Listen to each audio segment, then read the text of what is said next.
Este episódio tem a parceria de Fatiado Cast, ABC Japan e Pokebras.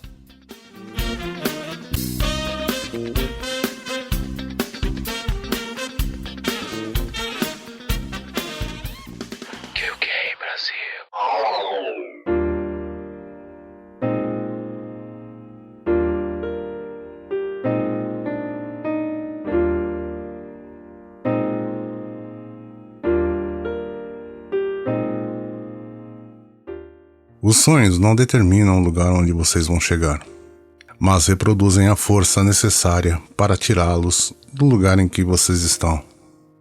Sonhem com as estrelas para que vocês possam pisar pelo menos na lua. Sonhem com a lua para que vocês possam pisar pelo menos nos altos montes. Sonhem com os altos montes para que vocês possam ter dignidade quando atravessarem os vales das perdas e das frustrações. Bons alunos aprendem a matemática numérica. Alunos fascinantes vão além. Aprendem a matemática da emoção, que não tem conta exata e que rompe a regra da lógica. Nessa matemática você só aprende a multiplicar quando aprende a dividir. Só consegue ganhar quando aprende a perder. Só consegue receber quando aprende a se doar.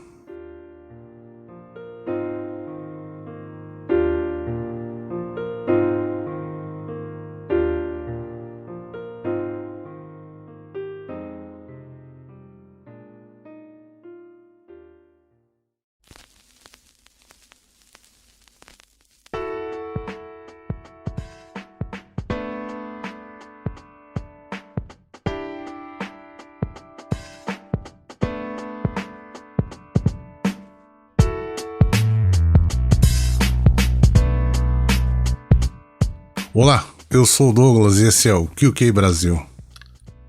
Eu comecei esse episódio com um texto do Augusto Cury para ilustrar a história do Sérgio Marroi, um brasileiro sonhador, empreendedor e corajoso. Em 2015, tive a oportunidade de conhecer e conversar com o Marroi, tranquilo, pensativo e diria até saudoso, mas deixo claro que o saudosismo da estrada e das aventuras são por causa da liberdade, do aprendizado e da emoção que ficaram claros no olhar do Marroi.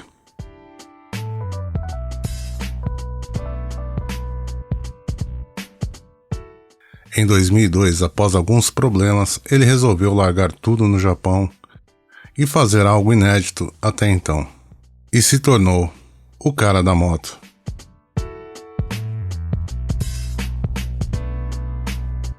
Ele me falou sobre a ideia, o planejamento, o tempo e quantos países ele conheceu.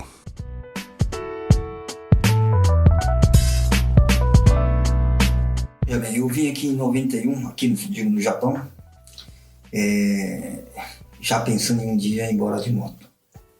Aí a gente acaba se acostumando aqui, se acomodando, e ficou uns tempinhos no esquecimento, ficou, e aí passaram-se uns anos e em 2000 eu tive várias dificuldades, sabe?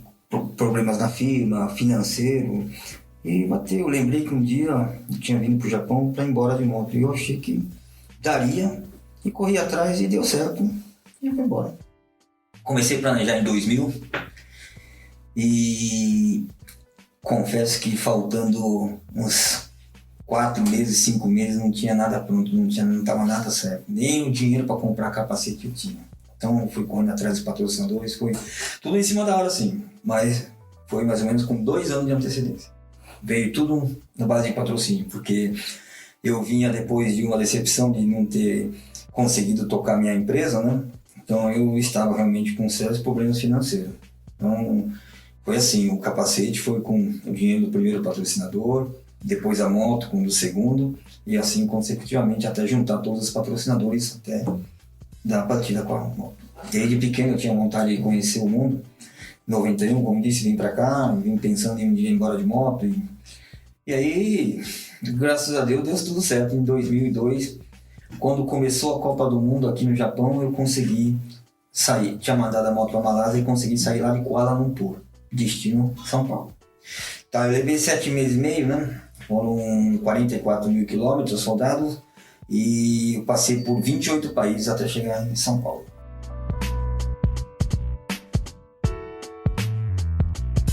Ele me contou alguns perrengues iniciais, como comida, comunicação, outras culturas.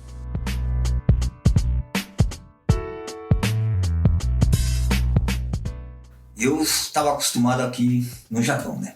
Tudo de bom, do melhor. E de repente eu fui para um país, na Malásia, tudo apimentado, a comida, sabe? Tudo, nossa. Depois eu fui para Tailândia, a comida é muito apimentada também. A água não é potável, então era comer banheiro. Então eu tive sérias dificuldades, uma delas era isso aí. Igual na Índia, por exemplo, também ainda era comer banheiro. Sabe que na Índia não tem papel higiênico, né? Lá fez a necessidade, se lava com a jarrinha e tudo bem. Isso também era uma dificuldade, porque é uma coisa super diferente ir no banheiro e não ter papel higiênico. Você vai chegar lá, cadê papel higiênico? Não tem. Então, as dificuldades acho que era isso aí. Mas na alimentação e nessa parte de higiene, que era completamente diferente do que a gente está acostumado no dia a dia. Na Índia, um país com uma cultura muito diferente.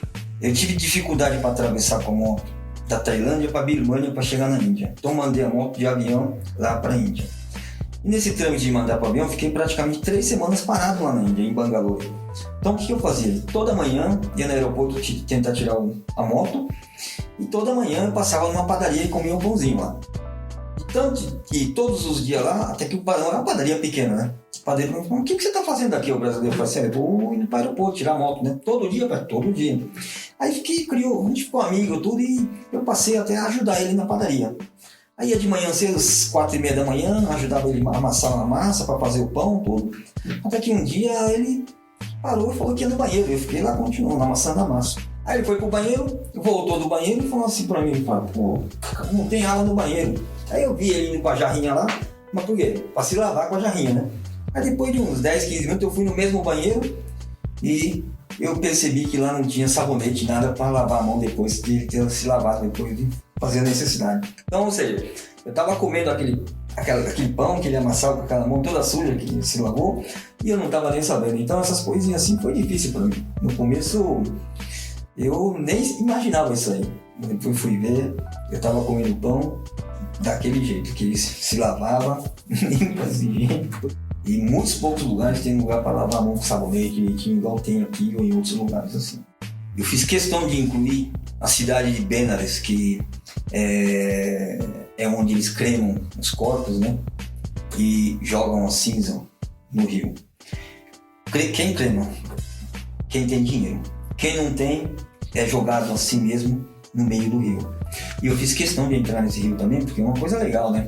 Você foi para a Índia, conheceu esse lugar e não ter entrado nesse rio. E outro lá diz que quem entra nesse rio fica benzido, abençoado, isso aqui. Então eu aproveitei e entrei sim. Entrei no rio sujo, com medo de pegar uma doença, mas entrei.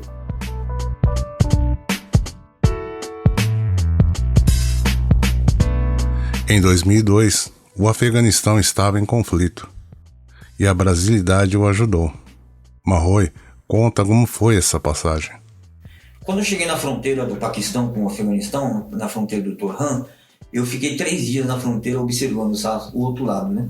Então, o fluxo de pessoas que entram e saem do Afeganistão, com um fuzil nas costas, é muito alto, é bastante considerável.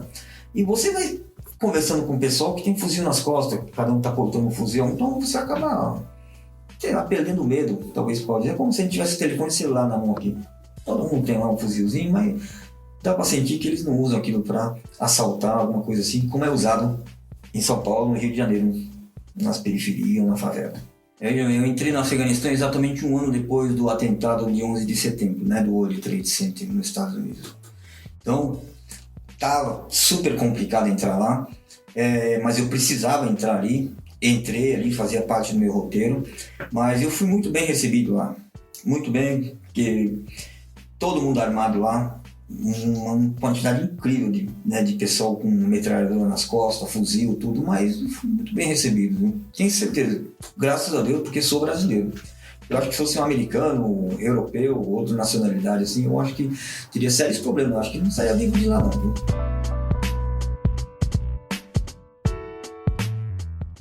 Marroi conta também como foi a sua travessia no deserto e falou sobre as pessoas que conheceu. Depois de sair pelo Oriente Médio, né? Síria, Líbano, Jordânia, eu entrei no Egito.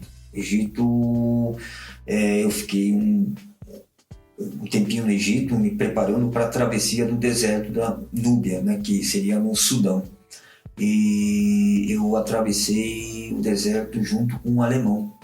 Por acaso, alguém me mandou um alemão ali e nós dois juntos decidimos cruzar o deserto.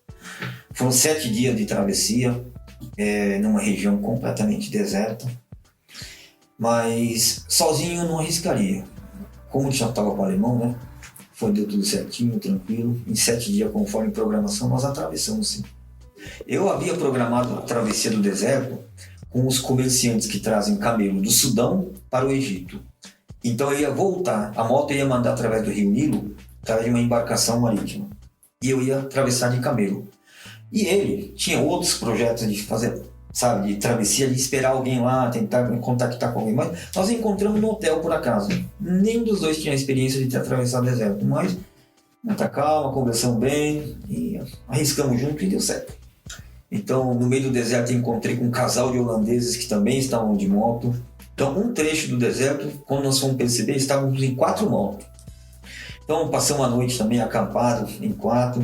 Então, conheci sim, não só lá no deserto, como nos demais países que eu passei, encontrei com bastante aventureiros. Não só de moto, bicicleta, a pé.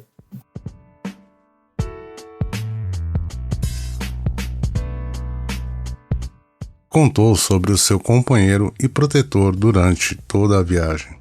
Olha, é uma pergunta interessante, né? Eu sempre pensei assim, você tem que sempre ser o número 1 da família, o primeiro. Não o melhor da família, mas o primeiro a fazer alguma coisa. Eu fui o primeiro da família a vir para o Japão. Fui o primeiro da família a pisar no continente africano. Então, era assim, eu ia pensando e ia conversando com o meu avô, que graças a ele, que eu vim aqui para o Japão. Meu avô saiu do Japão aqui em 1935. Então, para mim, era assim, eu sempre lembrava do meu avô. Ela assim, pô. E junto com o passaporte, eu levava a foto do meu falecido avô e sempre ficava pensando e falando com ele. Falava assim, pô, legal, avô, olha, tô aqui, tô indo embora aí. O senhor nem imaginava que tantos anos depois um neto seu ia embora de moto por aqui. E foi assim, fui na caminhada, fui indo, 7 meses e meio e cheguei lá. Comparou a aventura dele com a do avô. Talvez um pouco diferente, né? O dele talvez precisasse mais de coragem, assim, né? O meu já não, eu já estava com um pouco de, né, já tinha internet, já tinha um telefone, já tinha meios de comunicação, então para mim não foi tão assim. Eu acho que o dele foi uma aventura maior do que o meu.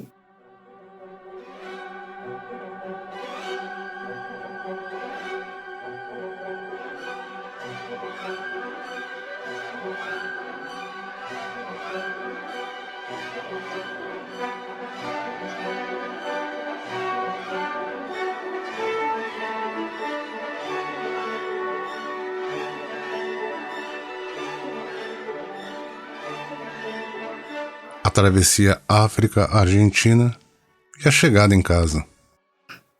A entrada para o Brasil, vamos dizer assim, para o continente sul-americano, porque eu não fui direto da África para o Brasil. Da África eu mandei a moto para a Argentina, por questões burocráticas. Tá? Então, cheguei na Argentina, da Argentina fui rodando e entrei pela fronteira de Uruguaiana, no Rio Grande do Sul. Aí é demais, né? Você, um ano atrás, não tinha nem dinheiro para comprar o capacete. E um ano depois, você estava cruzando a fronteira que você sonhou durante anos. E dali para frente foi só alegria, né? Dali para frente foram 4 dias até chegar, bater na porta de casa e falar pro seu pai, tua mãe e todos os familiares que já estavam lá me esperando, né? Para falar, opa, cheguei em casa. Mas de uma forma meio inusitada, né? Nunca que meu pai, minha mãe e alguém da minha família estava imaginando que um dia eu ia chegar no Japão de moto. E aconteceu e foi da melhor forma. Foi maravilhoso.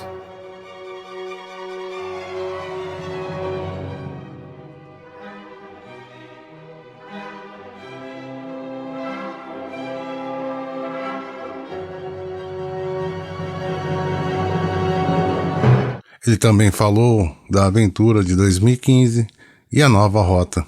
Eu vou sair do Porto de Tottori e vou mandar moto para Vladivostok, última cidade do sudeste da Rússia, né? Sempre quis conhecer essa rota transiberiana, sabe? Sempre vi na televisão, sempre imaginei passar naqueles Alpes da Sibéria, tudo. Não, uma coisa especial assim não, mas sempre quis conhecer, assim como queria conhecer outros lugares, como Paquistão, Afeganistão, África e coisas assim. Daí eu vou sair, vou atravessar os 12 mil quilômetros até a Europa, desço a Europa, passo por vários países da Europa, vou atravessar o Estreito de Gibraltar, o Canal de Gibraltar, Turquia, deserto do Saara e dependo muito das informações da ebola agora, sabe, da doença, mas eu acredito que até lá já vai estar resolvida aquela região, passo por aquela região, desço toda a costa oeste da África e da África do Sul, novamente eu vou para a Argentina, da Argentina, São Paulo.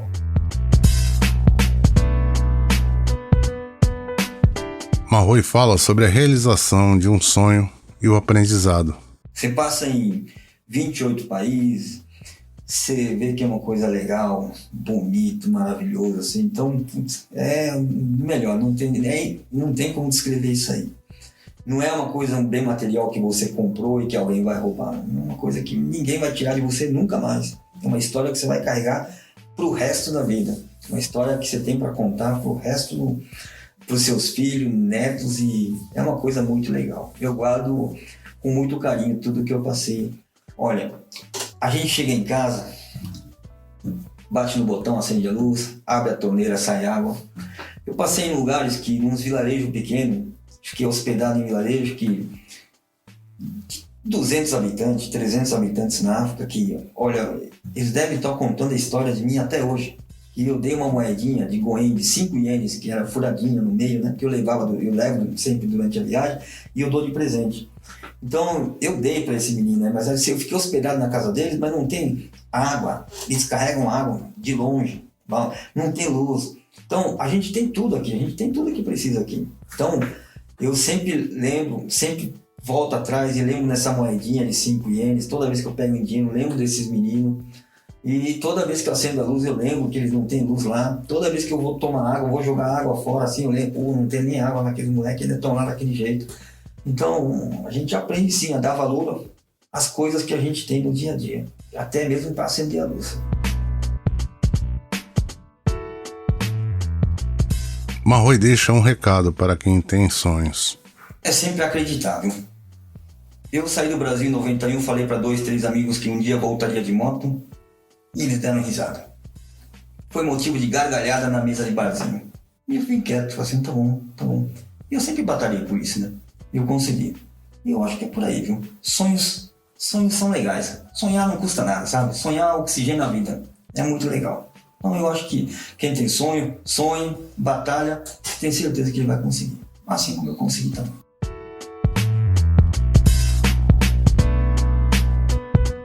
Esse episódio é só uma amostra da aventura do Sérgio Marroi. Em 2003 foi publicado O Cara da Moto, um livro de 220 páginas pela editora International Press Japan Company. O livro é em português e, se você procurar, encontra. Já o Sérgio Marroi ainda tem uma página no Facebook. O roteiro e produção desse podcast é feita por Douglas Wakimoto.